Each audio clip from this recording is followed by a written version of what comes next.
Welcome to Focus Radio and Television. I'm Anthony Rayo, and this is Focus Magazine's radio program brought to you by Red Apples Media.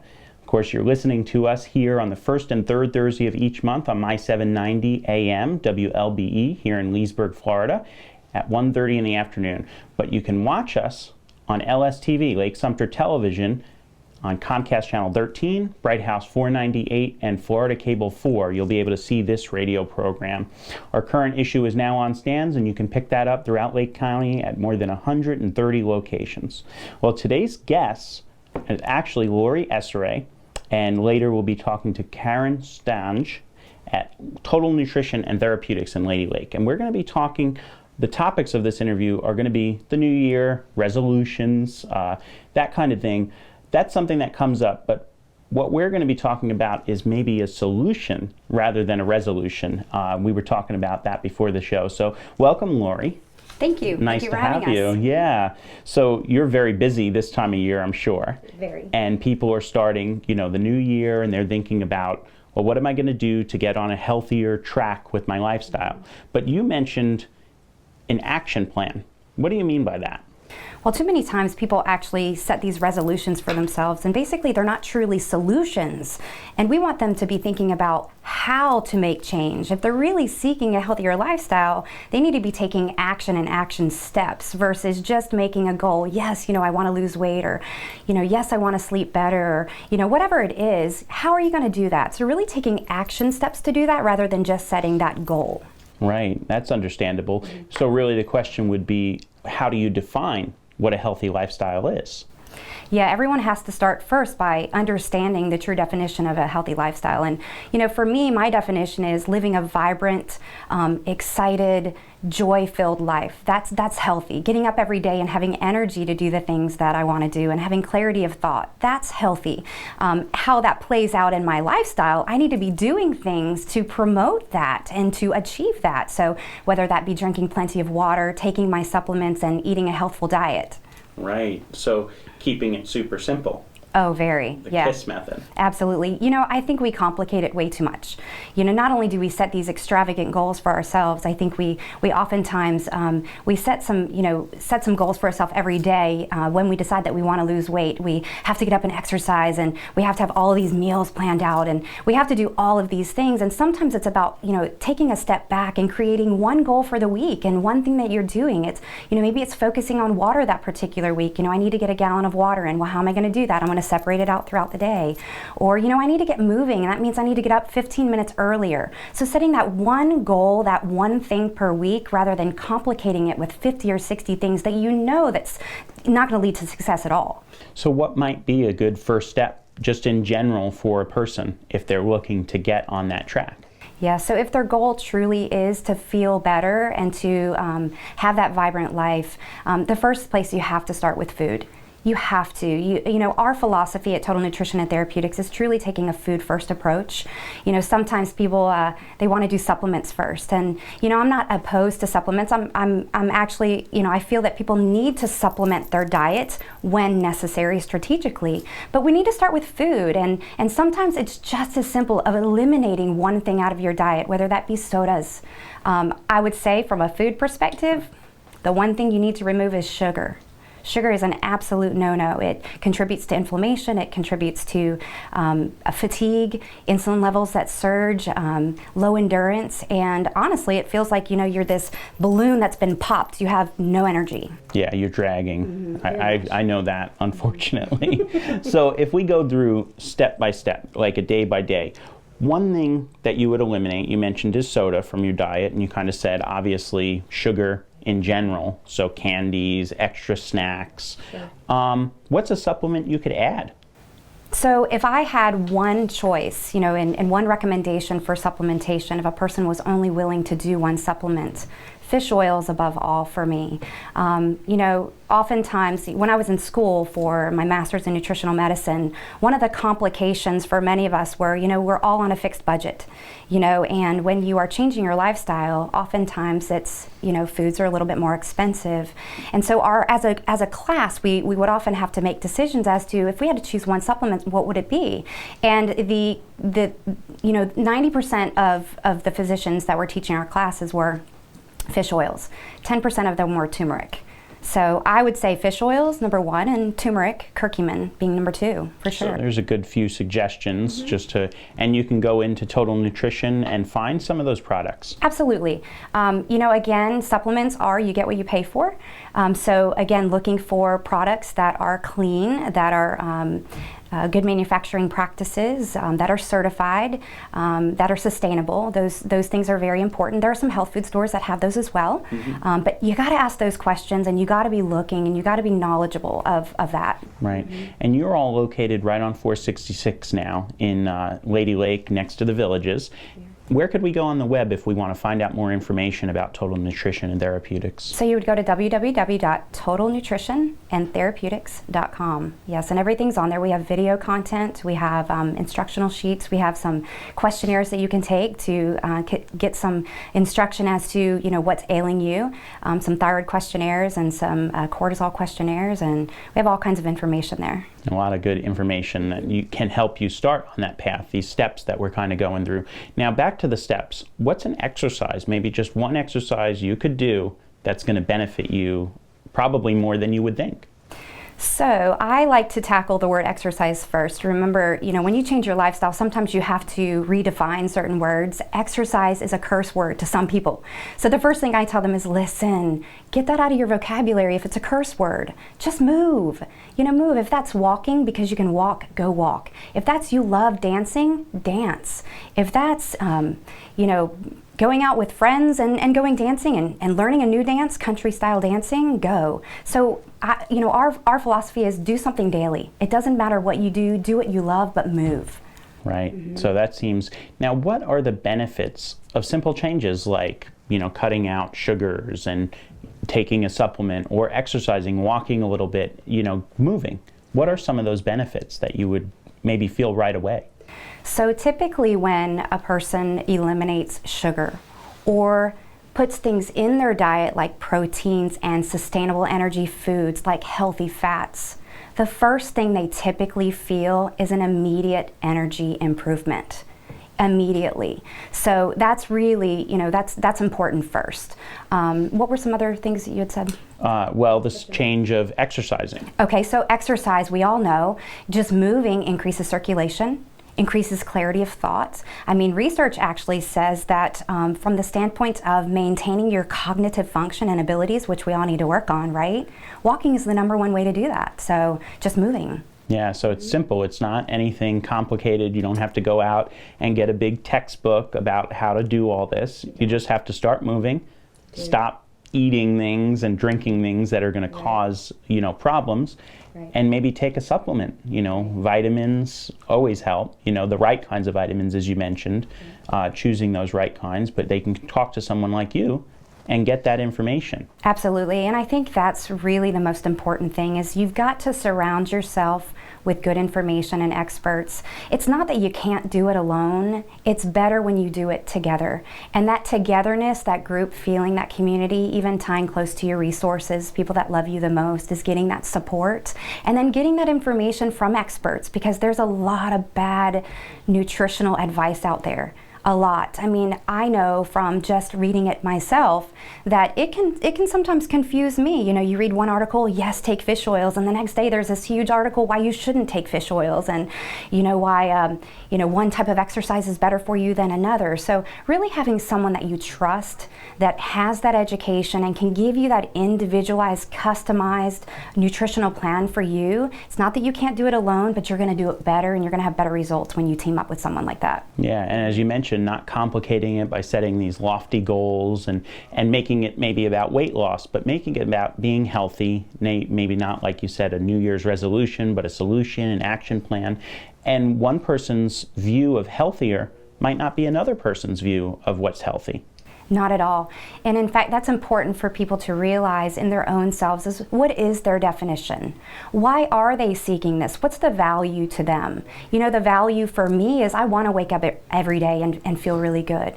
The value to someone else, it might be a life or death situation for them. They're in end-stage renal failure, or, they've recently had an open heart surgery. To them, it's life or death. That's their value. So, you start there with what the value is, and then you remember remember that on an ongoing basis. So then you're looking at food differently. I'm not looking at that brownie and going, oh my gosh, that brownie's gonna make me fat. I'm looking at that brownie and saying, you know what, that's gonna make me feel horrible. Why would I wanna do it? Why would I wanna have that? And so then it becomes not about what I have to do, it's what I want to do. Yeah. So it's very different. Mentality. It is, and it's changing the language, and it changes the people around you too, because then when they're saying, oh, you can't have that, no, I can have that. I'm choosing not to have that because I wanna feel better. It creates a whole different language, a whole different mindset. Yeah, that seems like it would be very important in order to be successful with a plan like this. Right. Now, we were talking about a few questions that maybe the lay person who's not as schooled in health and stuff might just wonder about. Going to fast food restaurants. Sometimes, I know I've found it to be the case, unfortunately, that's all you have the choice of because you're running quick and you need lunch.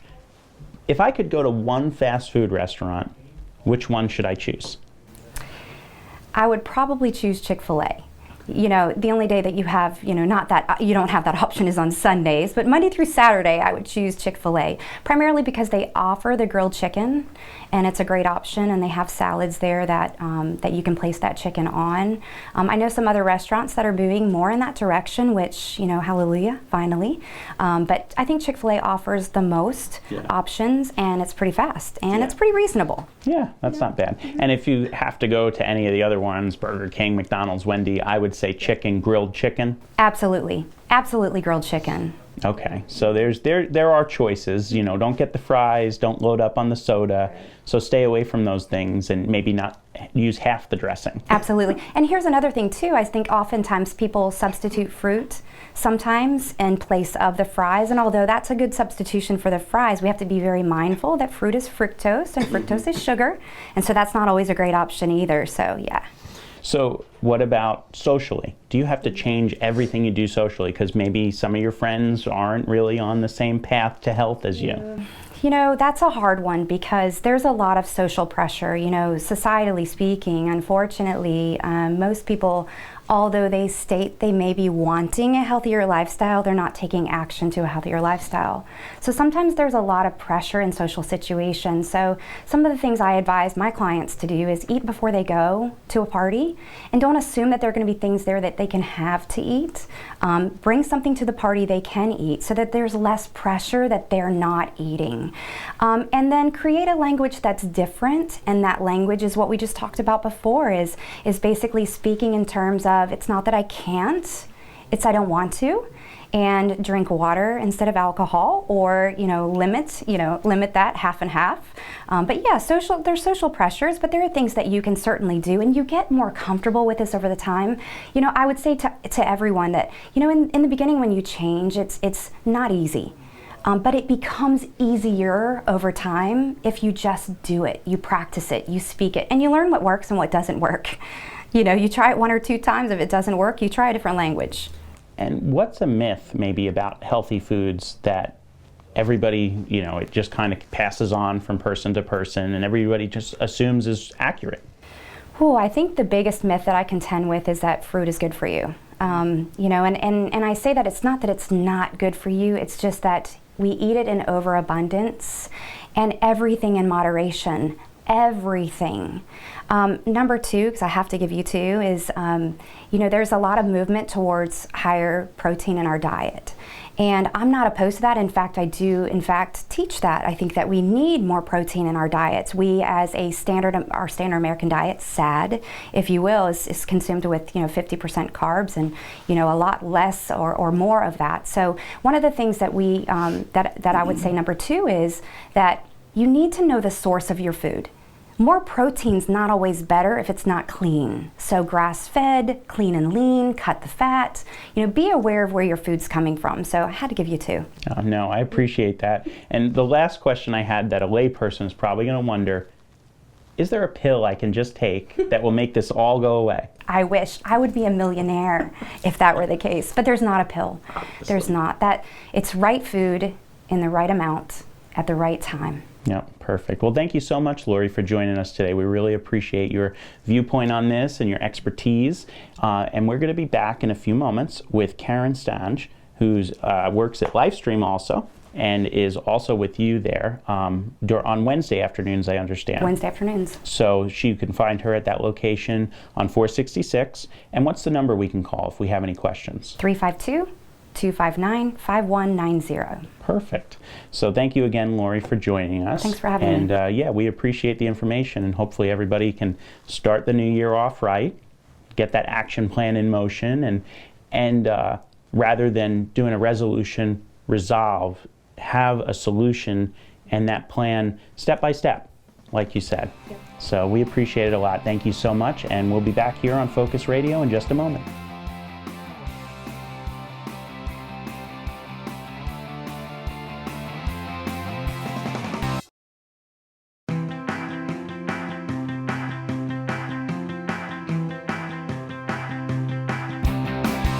Welcome back to Focus Radio and Television. You're hearing us here live at My 790 AM, and you can also watch us all throughout the month on Comcast 13, Bright House 498, and Florida Cable 4.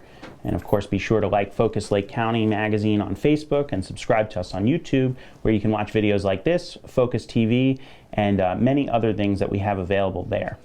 Now, we'd like to welcome Karen Stange, also a licensed marriage and family therapist that works with Livestream, as well as Total Nutrition and Therapeutics. Now, Lori was saying you're there on Wednesday afternoons, and then you give a regular talk each month. So tell us a little bit about your role there, and then we're going to get into continuing that discussion about lifestyle changes. Well, I'm there just to help people that want to explore more reasons why they might be blocked toward adapting this new lifestyle. So if they're having issues with old messages from their family of origin, unresolved past traumas, had a recent loss or some grief, maybe they're coping or stress eating, adapting in a negative manner. So they can come and talk to me about what are some more positive ways they can approach what's going on with them, explore or release some of this pain and some of this trauma, the unresolved issues that they have. And you do both individual and group sessions. Right, I do individual sessions, and then we have a class once a month that we have in the morning and the evening. Start looking at different topics, like what if it's not what you're eating, it's what's eating you. How to emotionally prepare yourself to be the best that you can be in 2016. Okay, and that is a big question, the emotional effect that the changes that Lori and I were discussing before the break. What are some of the emotional effects that kind of lifestyle, that healthier mindset can have on a person? Well, it creates stress because in the past you've been adapting in a certain way that's an old habit or a traditional manner, or maybe the way your family related in the past, to change. And it's difficult. You're trying to balance competing desires, needs, goals. So if you're trying to do something new, you're stressed out, and really you need to be as relaxed and calm as you can be. So I work on techniques for being calmer in yourself, dealing with these conflicting needs and desires, ways to self-soothe, look for other ways to satisfy, conflicting emotions, right, rather than eating. Yeah. Now, eating disorders, that's something that you deal with a lot, and we were saying that there's, I guess, been an increase, maybe recently, Lori had said, even in patients who have dealt with them in the past or are currently dealing with them. How do you help somebody who comes to you and maybe doesn't have that they're in the bathroom throwing up or something like that, but has some sort of eating disorder that they either are not comfortable talking about or need help with? Well, number one, we just sort of map out a daily pattern of their eating. Again, this is a very shaming situation, just like any addiction can be. People don't really readily want to talk about that. It's hard to open up. So we just sort of approach it as what does your day look like? What are you eating daily? There's 12-step programs that have been supportive. There's spiritual programs that people can be invested in and involved in that help support them. And I try to get somebody just to talk about what are their patterns like, when did these start, are they associated with any early traumas? Some kids were, they lost their family, lost a parent, lost a sibling, and it created a trauma in them, and at that time they started stress eating, and as they matured it's becoming an addiction, a pattern, a negative pattern of behavior. So we just explore that. There's a number of therapeutic techniques to vent that, deal with it. try to move on from that. How does a group situation help somebody like that? Well, it's like-minded. You know, somebody sits down in a 12-step meeting, or say Alcoholics Anonymous, they start talking, everybody goes, hey, how are they reading? How do they know what they're talking about? They're talking about my life. This happened to me. Wow, that's just what I was going through. So in a group situation, by association, commonality, supportiveness, I understand, empathy, sympathy, all of those things help to create an emotional bank account, if you will, that helps them deal with things when they get home. You know, if they're lonely, if they're bored, they can think about the people they just were with, and then they're not going to be so susceptible to stress eating or addictively eating or overeating. Yeah, it seems like it would be very important for somebody to be mindful of. Mindfulness is an extremely good technique, and there's a huge push right now in the mental health field towards mindfulness. And it's really, if you think about it, if you just sat down, took a deep breath between each mouthful of food and thought about what you were eating, you would be really fulfilled with your plate of food and wouldn't need to go back for a second plate. I had another lady the other day, we sort of did a visualization around going to the grocery store, you know, buying a lot of fruits, vegetables, healthy foods, you know, a chicken that's, you know, from the butcher there on the table on the counter. And I said, how did your counter look? It looked beautiful to me. It looked like my grandmother's counter used to look, or my mother's counter.